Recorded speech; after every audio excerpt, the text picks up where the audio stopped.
جب حضرت عبداللہ بن زبیر رضی اللہ عنہما نے یزید بن معاویہ کی بیعت کرنے سے انکار کر دیا اور مکہ مکرمہ آ کر ان کی مخالفت شروع کر دی تو یزید نے انہیں مطیع کرنے کے لیے ایک لشکر روانہ کیا۔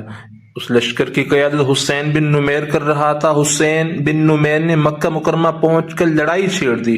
سیدنا عبداللہ بن زبیر رضی اللہ عنہما اپنے ساتھیوں سمیت مسجد الحرام کے اندر خیموں میں پناہ گزین ہو گئے۔ حسین نے ان کا محاصرہ کیا اور منجیکوں کے ذریعے ان پر پتھراؤ کیا۔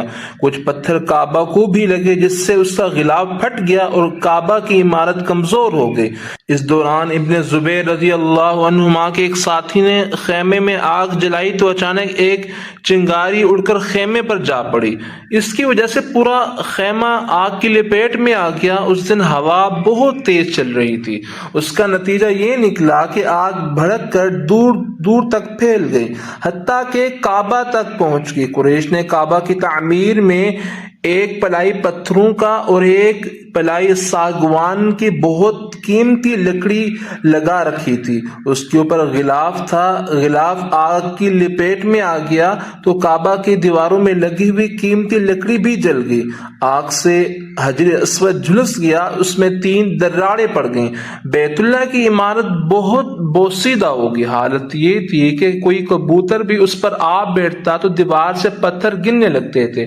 کعبہ کے جلنے کا یہ الم انگیز واقعہ 3 ربیع الاول 64 ہجری کو بروز ہفتہ پیش آیا۔ یہ صورتحال دیکھ کر اہل مکہ و شام بہت خوف زدہ ہو گئے۔